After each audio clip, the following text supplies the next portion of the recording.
સુરતના કાપોદ્રા વિસ્તારમાં અવારનવાર અસામાજિક તત્વના આતંકથી ભયભીત થયેલા જનતાનગરના રહીશોએ પોલીસ સ્ટેશન પહોંચી લેખિત રજૂઆત કરી અસામાજિક તત્વો પર કાર્યવાહી કરવા માંગ કરી છે।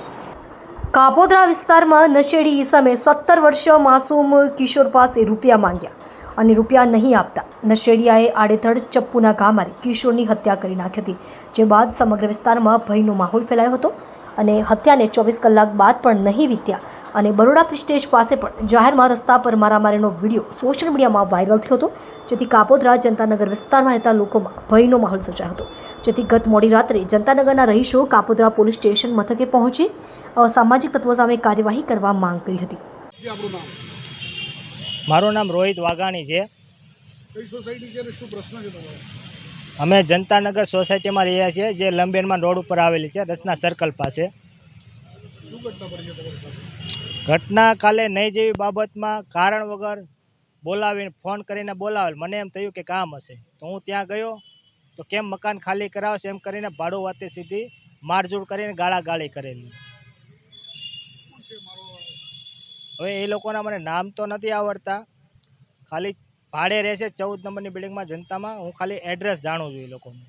તમે આખો મોરચો લઈને આવ્યા છે, શું રજૂઆત કરી તમે?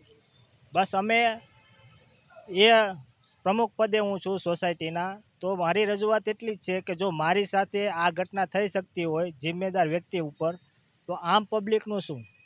તો એના માટે અમે કોઈ સામાન્ય માણસ સાથે આવી ઘટના ના બને અને ભવિષ્યમાં આવી ઘટનાને જો ધ્યાને ના દોરીએ અને જાતું કરીએ તો ભવિષ્યમાં આનો બહુ ખરાબ પરિણામ આવે।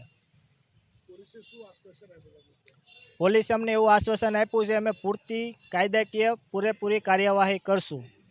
કેટલા લોકો છે આવા સોસાયટીમાં? સોસાયટીમાં આવા અનેક લોકો છે। હમણાં 2 વર્ષથી અસામાજિક તત્વોનો ઘણો રાફડો ફાટી નીકળ્યો છે મોટો। અમે વરાછામાં બી પોલીસ સ્ટેશનમાં 2 વખત અરજી આપેલી છે, ત્યાં બી અમે કીધેલું છે કે ભાડું વાતનું સર્વેયું કરો કે કેટલા લોકો ભાડા કરાર વગર રહે છે।